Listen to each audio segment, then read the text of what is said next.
Morning, dear students. How are you all? I hope you all are doing really well.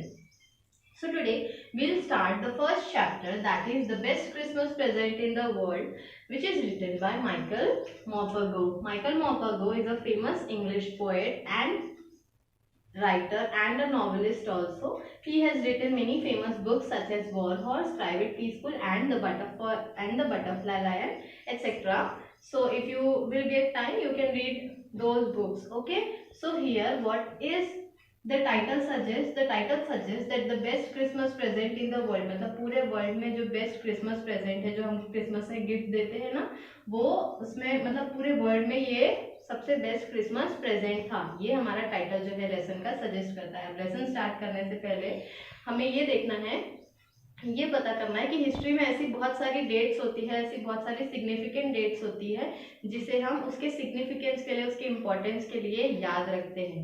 तो ये भी British और Germans का जब वॉर हुआ था, ये जो स्टोरी है उस टाइम पे टेक प्लेस हुई थी, उस टाइम पे हुई थी, उस टाइम की ये स्टोरी है। Okay, so let's get into the video. We have understood the lesson and we will take now a quick summary of the lesson, that what happens in the first part of the best Christmas present in the world. The narrator or the writer spots a roll top desk in a junk shop. मतलब जो narrator रहते हैं उन्हें एक roll top desk दिखता है junk shop में.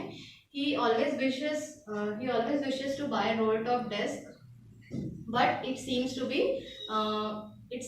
very expensive for him to buy. So what he spots a roll top desk in a junk shop, and the shop owner tells him that the roll top desk is of early 90th century, and it is very in a payable amount for the narrator. So the narrator takes the risk and buy that roll top desk and bring it to the back side of the garage. तो वो जो writer रहते हैं वो क्या करते हैं, वो रिस्क लेते हैं। वो जो टेबल रहता है वो पूरे तरीके से ऑलमोस्ट ऐसा लगता है कि वो उसका जो एक लेग है वो टूट गया रहता है, ऐसा लगता है कि उसे टूट चुका है और चिपका है हुआ है, उसमें बहुत सारे निशान पड़ जाते हैं, ऐसा लगता है कि बहुत बार उस टेबल को इधर से उधर किया गया है, लेकिन फिर भी जो राइटर रहते हैं, मतलब जो नरेटर रहते हैं, वो क्या करते हैं, वो रिस्क लेके उस टेबल को खरीदते हैं और सोचते हैं कि मैं इस टेबल को सुधार लूंगा, और वो अपने गराज के पीछे साइड में जहाँ पे वो काम करते हैं वहाँ पे उस टेबल को लेके जाते हैं। लेके जाने के बाद वो उस टेबल को देखते हैं तो उसमें बहुत सारे निशान पड़ जाते हैं, ऐसा लगता है कि गर्मी की वजह से और पानी की वजह से, मतलब फायर एंड वाटर की वजह से ये टेबल जो है वो पूरे तरीके से खराब हो चुका है। वो पूरे जो रोल टॉप डेस्क रहता है, he removes the roll top desk and open all the drawer. वो जो रोल टॉप डेस्क रहता है उसे निकाल देते हैं और जो पूरे ड्रॉर्स है उसे खींचते हैं और देखते हैं कि क्या है जो, लेकिन जो लास्ट ड्रॉर रहता है, but he is unable to open the last drawer. He thinks that he will open it very easily, but the drawer did not open so easily. लेकिन वो सोचते हैं कि जो लास्ट ड्रॉर रहता है वो उसे भी खोल लेंगे आसानी से, लेकिन वो नहीं खुलता. लास्ट में वो क्या करते हैं, एक्सटर्नल फोर्स को अप्लाई करते हैं, फिस्ट को जोर से पकड़ते हैं और एकदम जोर से खींचते, तो वो देखते हैं कि उसके लास्ट ड्रॉर के नीचे में एक हिडन मतलब जो छुपा हुआ एक ड्रॉर रहता है, और उस ड्रॉर के अंदर एक ब्लैक कलर का बॉक्स रहता है, और उसके ऊपर ब्लैक कलर के बॉक्स के ऊपर टेप लगी हुई रहती है, और उसके ऊपर लिखा रहता है मिस्टर जिम, और एक नोट लिखा हुआ रहता है, there is a note that before I die it should reach to mister Jim. मतलब उसमें एक नोट लिखा रहता है, मिस्टर जिम का नोट लिखा रहता है कि मेरे मरने से पहले, मुझे दफनाने से पहले ये जो बॉक्स है, ये जो गिफ्ट है, वो मुझे जिस तक पहुंच जाना चाहिए, ऐसा उसमें लिखा रहता है. उसको पता, राइटर को जो है, मतलब जो नरेटर रहते हैं उनको पता रहता है कि ऐसा करना गलत है, किसी की दूसरे की चीज़ हमें नहीं देखना चाहिए, लेकिन जो क्यूरियोसिटी रहती है ना हमें देखने के लिए कि इसके अंदर क्या है, उस क्यूरियोसिटी से वो बॉक्स को खोलते हैं, और बॉक्स के अंदर उनको क्या दिखता है, एक लेटर दिखता है, और वो लेटर के ऊपर एक एड्रेस लिखा हुआ रहता है, मिसेस जिम का एक एड्रेस लिखा हुआ रहता है.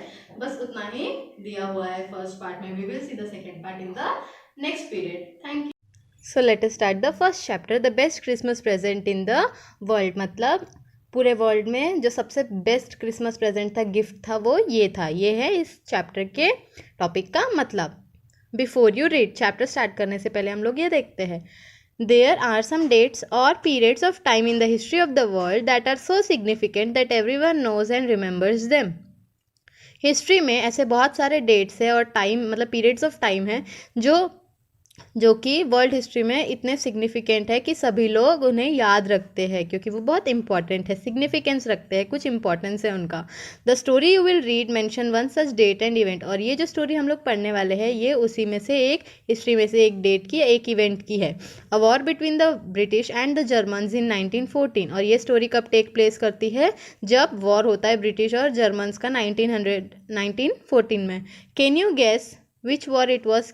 क्या आप लोग बता सकते हो कि ये कौन सा वॉर है? आप लोग सर्च करके ज़रूर बताइएगा. Do you know which events the date below refer to and your today's homework is the dates.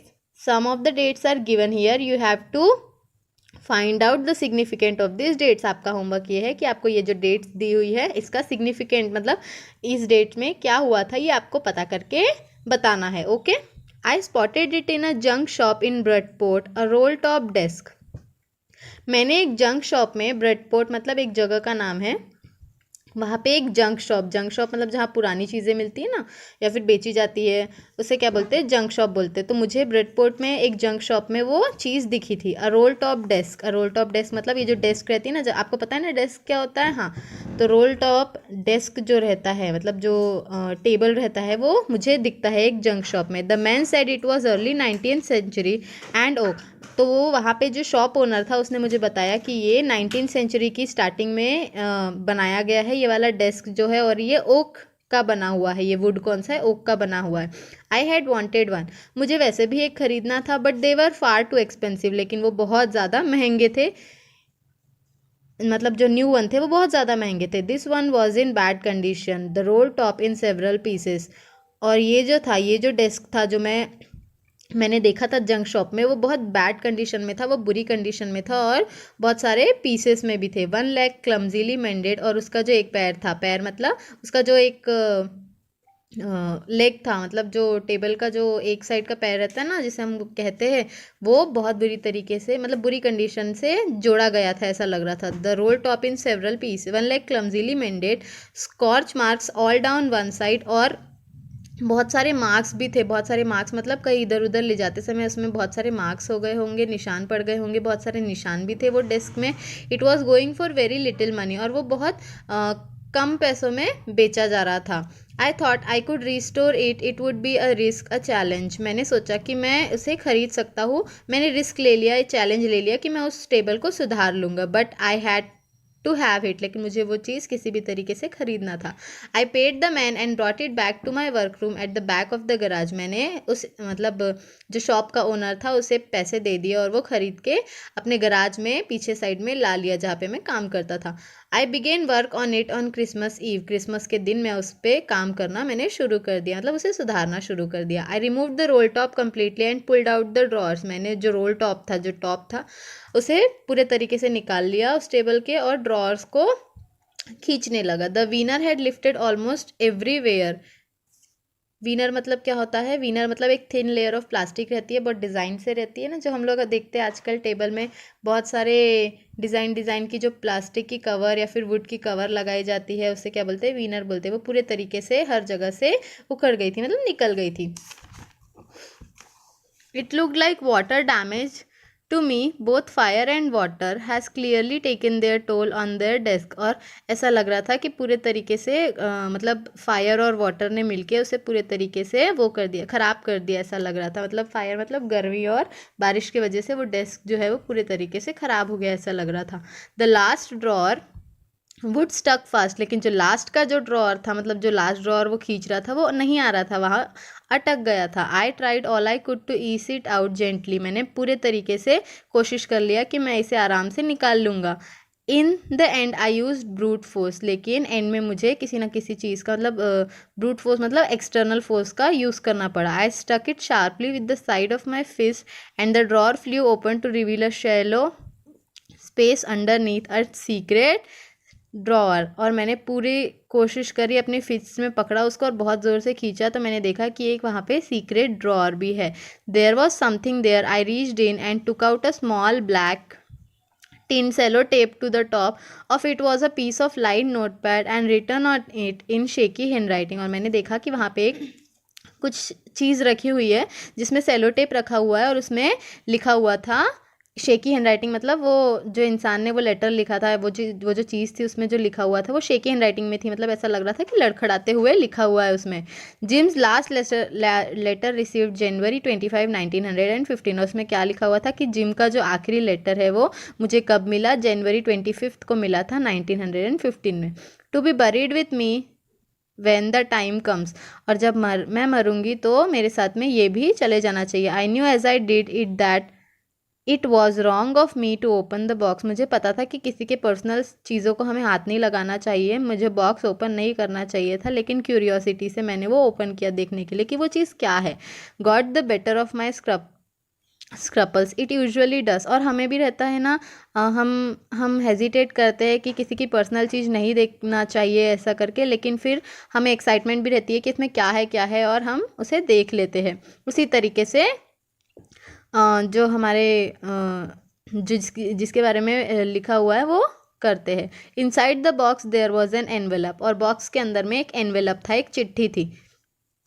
The address read, address क्या लिखा हुआ था, Mrs Jim McPherson 12 copper beeches Bridport Dorset. और उसमें एड्रेस लिखा हुआ था कि मिसेस जिम मैकपर्सन, ये उसका एड्रेस दिया हुआ था। I took out the letter and unfolded it. मैंने उसमें से लेटर निकाला और उसे ओपन किया, अनफोल्ड किया मतलब ओपन किया। It was written in pencil and dated at the top. वो पेंसिल से लिखा हुआ लेटर था और डेट लिखी हुई थी उसके ऊपर में, December 26, 1914। We will see the next part in the next video. Now let us take a quick summary.